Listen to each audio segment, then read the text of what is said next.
ఆయన యందు విశ్వాసం ఉంచిన వాడు ఏమవుతాడు? ఈరోజు తీర్పుకు లోనైపోతాడు. చూడండి 19వ వచనం మనం చూస్తే గనక, ఆ తీర్పు ఇదే, వెలుగు లోకమునకు వచ్చిన గాని తమ క్రియలు చెడ్డమైనందున మనుషులు వెలుగును ప్రేమింపక చీకటినే ప్రేమించరు. చూడండి, వాళ్ళు గుణశీలములు చెడ్డవి కనుక వాళ్ళు వెలుగుని ప్రేమించలేకపోయారు. చూడండి ఎంత భయంకరమైన పరిస్థితి మనం చూడొచ్చు. వాళ్ళు ఆ తీర్పు ఇదే, లోకములోనికి వెలుగు వచ్చిన కానీ తమ క్రియలు చెడ్డమైనందున మనుషులు వెలుగును ప్రేమింపక చీకటినే ప్రేమించరు. చూడండి పరిస్థితి ఎంత స్పష్టంగా ఉంది. మనుషులు వెలుగును ప్రేమింపక చీకటినే ప్రేమిస్తున్నారు, చీకటినే హత్తుకుంటున్నారు. కనీస గ్రహింపు లేదు. నేను పరలోకానికి చెందినవాడనా కాదా, నేను క్రీస్తుకు చెందినవాడనా కాదా, క్రీస్తు ప్రణాళికలో ఉన్నవాడనా కాదా, క్రీస్తు ప్రణాళికకు తగినట్టుగా నడుచుకుంటున్నానా లేదా, క్రీస్తు అంశాలు నాలో చేర్చబడుతున్నాయా లేదా,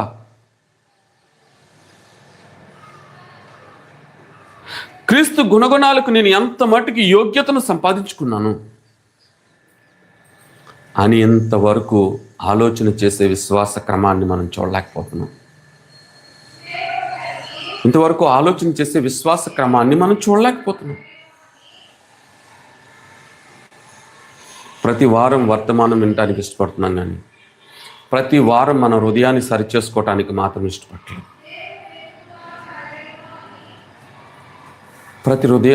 ప్రతి వారం మన హృదయాన్ని సరిచేసుకోవటానికి మాత్రం ఇష్టపడలేదు.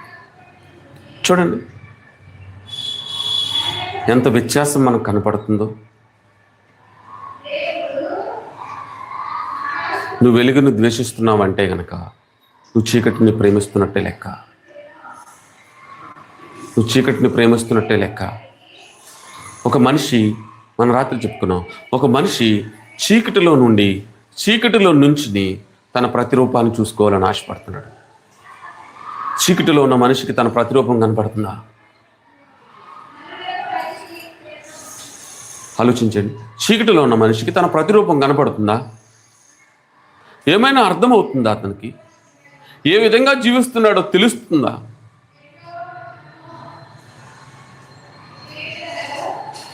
ఏ విధంగా బ్రతకాలో తెలుస్తుందా? తెలీదు. ఈ లోకంలో ఉన్న పరిస్థితి ఆయనకు అర్థం కాదు.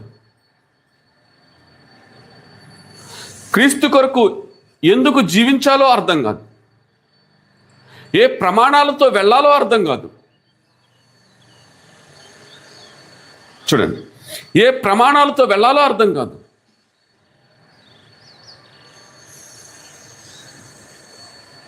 ఒక మనిషిని మనం ఎంతవరకు పోషించగలం అనే దాని గురించి ఆలోచిస్తే కనుక,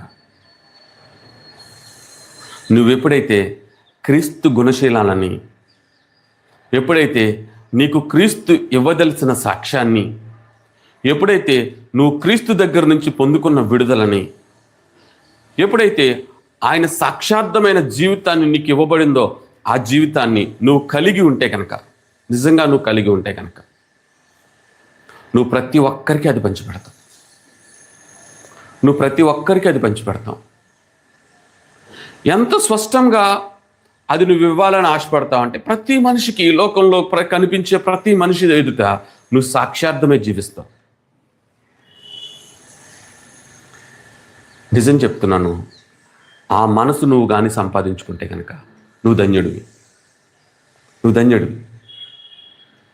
ఈ లోకంలో నువ్వేది సంపాదించినా, ఏది సంపాదించకపోయినా, ఈ లోకంలో నువ్వు ఎన్ని ఆస్తులు కూర్చుకొనకపోయినా, క్రీస్తు యొక్క స్వారూప్యము నీ దగ్గర లేకపోతే కనుక, క్రీస్తు యొక్క ప్రవర్తన నీ దగ్గర లేకపోతే కనుక, అదంతా వ్యర్థం.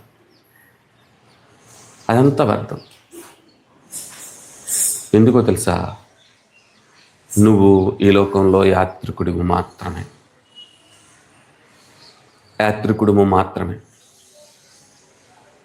ఈ లోకంలో కొద్ది కాలం నీవు పరీక్షించబడటానికి, దేవుని తీర్పుకు నువ్వు యోగ్యుడిగా తీర్చబడటానికి, ఆయన యొక్క ప్రణాళికను నువ్వు సిద్ధపరచుకోవటానికి, ఆయన యొక్క చిత్తము చేయటానికి, ఆయన ఉద్దేశములు నువ్వు ఇక్కడ నెరవేర్చడానికి నువ్వు రాబడ్డావు తప్ప ఇక్కడ శాశ్వతంగా ఉండడానికి నేను రాబడలేదు.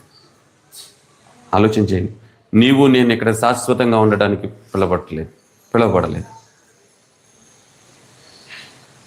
చూడండి, అంటాడు, యాత్రికుడనే ఈ లోకంలో సిలువ మోయిచు సాగేది నీళ్ళలో. చూడండి, మనం ఎందుకు పిలువబడ్డాం? ఇప్పుడు ఆయన సిలువ కార్యములు నెరవేర్చడానికి పిలువబడ్డాం. ఆయన సాక్ష్యాన్ని పంచిపెట్టడానికి నిలబడ్డాం. పైగా ఆ జీవము గల దేవుని యొక్క జీవాత్మను సంపాదించుకోవటానికి మనం ఇక్కడికి రాబడ్డాం. అందుకనే ప్రభు ఎక్కడ చెప్పినప్పటికీ ఒక మాట చెప్తూ వచ్చాడు, జీవాహారము నేనే, జీవాహారము నేనే. ఎవరైతే ఆ జీవాహారం కావాలో, ఎవరికైతే ఆ నీతి న్యాయములు సంపాదించుకోవాలని ఆశ ఉందో, ఎవరైతే నన్ను వెంబడించగోరుతున్నారో, ఎవరైతే నా మీద దృష్టి పెట్టగోరుతున్నారో, మీరందరూ నా దగ్గరికి రండి, మీరందరూ నా దగ్గర నేర్చుకోండి, మీరందరూ నా దగ్గర సంపాదించుకోండి. చూడండి, పిలుపు ఎంత స్పష్టంగా ఇచ్చాడు ప్రభు. అందరికీ ఒకే పిలుపు, అందరికీ ఒకే పిలుపు. మీకును నాకును, చిన్నపిల్లలకి, నీ యవనస్తులకి, అందరికీ ఒకే పిలుపు, అందరికీ ఒకే పిలుపు. అందరినీ ప్రేమించి ఆయన పిలుస్తున్నాడు. చూడండి, ఆయా పరిధుల మధ్యన, ఆయా అవస్థ మధ్యన దేవుడు మనల్ని అందరినీ ప్రేమించి ఆ చక్కని పిలుపునిస్తున్నాడు. చూడండి, మనల్ని అందరినీ ప్రేమించి ఆయన ఏం చేస్తున్నాడంటే చక్కని పిలుపునిస్తున్నాడు. ఎందుకు అలా ఇస్తున్నాడు? ఈరోజు మనిషి దాహము, ఆకలి తీరట్లేదు ఈ లోకంలో. ఈరోజు మనిషి యొక్క ఆకలి, దాహము తీరట్లేదు. ఈరోజు ఎలాంటి బలహీనతలతో మనుషులు నిండిపోయారంటే, లోకము ఎడల ఆకలి, దాహం, ఈ లోకము ఎడల ప్రతి విషయంలోనూ ఎంత తీవ్రతతో జీవిస్తున్నారంటే, క్రీస్తు ఎడల తీవ్రత ఈ రోజుల్లో ప్రజలకు లేదు. ఈ లోకంలో ఏదో సంపాదిద్దామని, ఈ లోకంలో ఏదో కూర్చుకుందామని, పేరు ప్రత్యక్షతల కొరకు, ఆ వాటి యొక్క వైభవం కొరకు ఎంతో ఆశతో ఎదురు చూస్తున్నారు. ఈరోజు మాకు పేరు కావాలా, డబ్బు కావాలా, ధనం కావాలా, ఇదే ఆశతో ఉంటున్నారు. కానీ ప్రభు మనల్ని ఆ జీవాహారము తినడానికి ఎందుకు పిలుస్తున్నాడో మనం చూడలేకపోతున్నాం. యోహాను సువార్త 6వ అధ్యాయంలో మనం చూస్తే, యోహాను సువార్త 6వ అధ్యాయంలో మనం చూస్తే 35వ వచనంలో ఉంటుంది. 35వ వచనం చూడండి. అందుకు యేసు వారితో ఇట్లనెను, జీవాహారం నేనే, నా యొద్దకు వచ్చేవాడు ఏ మాత్రమును ఆకలిగొనడు, నా యందు విశ్వాసం ఉంచువాడు ఎప్పుడునూ దప్పికొనడు. చూడండి ఏమంటున్నాడు, జీవాహారము నేనే, నా యొద్దకు వచ్చేవాడు ఎంత మాత్రము ఆకలిగొనడు, నా యొద్దకు వచ్చేవాడు ఎన్నడూనూ దప్పికొనడు. చూడండి, ఈ రోజుల్లో ఈ లోక సంబంధమైన ఆకలి ప్రజలకు తీరడం లేదు. చూడండి, ఇలా చూడాలి. ఈ లోక సంబంధమైన ఆకలి ప్రజలకు తీరడం లేదు. ఇంకా ఇంకా ఇంకా అని ఆశతో ఎదురు చూస్తున్నారు. చూడండి, ఆశతో ఎదురు చూస్తున్నారు. ఎంతగా ఆశతో ఎదురు చూస్తున్నారంటే, వాళ్ళ దాహము, కోరిక, ఆకలి ఈ లోకంలో ప్రతి దాని విషయంలోనూ ప్రతి దానిని అనుభవించాలని చూస్తున్నారు. చూడండి, ఈ లోకంలో మనుషులు దేనితో నిండబడిపోయారంటే పాపపు దాహంతో నిండబడిపోయారు. ఏ పాపానికైనా, ఎలాంటి తెగింపుకైనా, ఎలాంటి పరిస్థితికైనా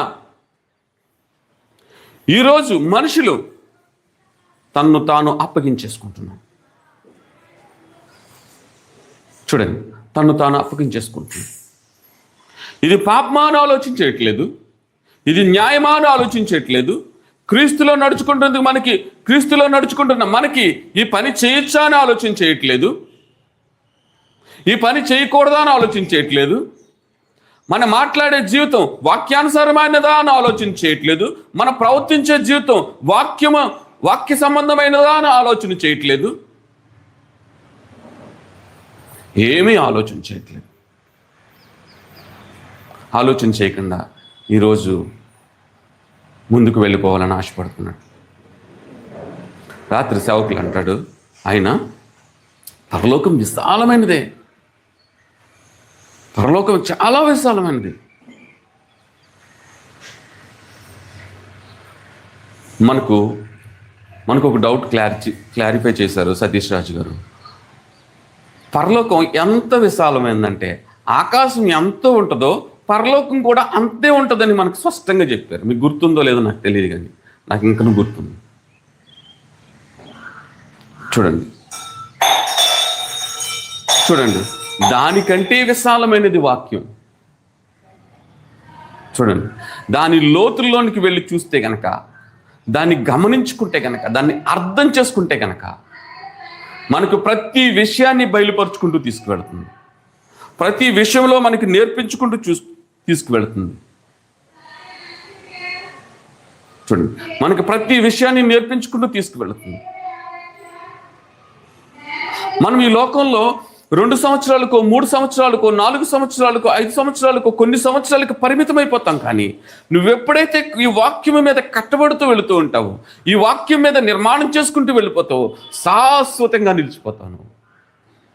శాశ్వతంగా నిలిచిపోతావు. చూడండి, నీవు ఈ పాప బ్రీతి నుంచి బయటకు వచ్చేస్తే, ఈ లోక సంబంధమైన ప్రతి పరిస్థితి నుంచి బయటకు వచ్చేస్తే, ఈ లోక పాపాలు మన ఒంటి మీద కానీ, మన తలంపుల మీద కానీ, మన శరీరం మీద కానీ ఎక్కడ ఎలుబడి చేయకుండా మనము జాగ్రత్తగా వెళ్ళగలిగితే చాలా కష్టమైన సంగతి. ఎందుకంటే ప్రతి పరిస్థితుల్లోనూ మనం క్రీస్తు కొరకు నిలబడాలి. ప్రతి పరిస్థితి మధ్యన మనస్సాక్షిని కాపాడుకోవాలి. ఆ మనస్సాక్షిని కాపాడుకుంటూ క్రీస్తు కొరకు జీవించడం అనేది చాలా కష్టమైన విషయం. కానీ జీవాహారము ఆయనే. ఆ వాక్యము నిన్ను బ్రతికిచ్చేస్తుంది. నిలబడని పరిస్థితుల మధ్య నిన్ను నిలబెట్టుకుంటూ తీసుకువెళ్తుంది. ఆయన సాక్ష్యం నిన్ను కట్టుకుంటూ తీసుకువెళ్తుంది. చూడండి, దానియేలు గారి సాక్ష్యం ఈరోజుకి సజీవంగా కనబడుతుంది. సాధు సుందర్ సింగ్ గారి సాక్ష్యం ఈరోజు సజీవంగా కనబడుతుంది. పౌలు యొక్క సాక్ష్యం ఈరోజు సజీవంగా కనపడుతుంది. ఎస్తేరు యొక్క సాక్ష్యం ఈరోజు సజీవంగా కనపడుతుంది. చూడండి, జీవాహారం ఆయనే. నిన్ను జీవింపచేస్తుంది, నిన్ను బలపరుస్తుంది. కానీ మనం ఆలోచన చేసే దాంట్లో ఆయన యందు మనసు పెట్టకుండా మనం ఎలా వెళ్ళిపోతున్నామో ఆలోచించాలి. అంటాడాయన 36వ వచనం చూస్తే మనకు అర్థమవుతుంది. నన్ను చూచి విశ్వసింపక ఉన్నారని మీతో చెప్పితిని. తండ్రి నాకు అనుగ్రహించిన వారందరూ నా యొద్దకు వత్తురు. నా యొద్దకు వచ్చి వారిని ఎంత మాత్రం నేను బయటికి తోసివేయను. నా ఇష్టము నెరవేర్చుకుంటూ నేను రాలేదు. నన్ను పంపిన వాని చిత్తము నెరవేర్చుటకే పరలోకము నుండి దిగి వచ్చింది. చూడండి ఎంత స్పష్టంగా మాట్లాడుతున్నాడు ఆయన. ఇవన్నీ మన జీవితాలకి, లోకానికి మాదిరికరంగా ఉన్న క్రీస్తు మాటలు. ఇవన్నీ కూడా యోహాను రాసిన సొంత మాటలు కాదు, ఆయన రాసిన సొంత మాటలు కాదు, మన క్రీస్తు ప్రభు వారు మన కొరకు రాసించిన మాటలు ఇవన్నీ కూడా. ఆయన ఏమంటున్నాడు? తండ్రి నా యొద్దకు అనుగ్రహించి వారందరూ నా యొద్దకు వస్తారు. నా యొద్దకు వచ్చేవారు నేను ఎంత మాత్రము బయటికి తోసివేయను. చూడండి, ఆయన ఏమంటున్నాడు? నా యొద్దకు వచ్చేవారు నేను ఎంత మాత్రం బయటికి తోసివేసాను. అందరినీ నేను చేర్చుకుంటాను, ఎవరిని విడిచిపెట్టను. ఈ కూర్చున్న వారిలో మనము నిజంగా క్రీస్తు యొద్దకు వచ్చిన వారిని ఎంతమంది?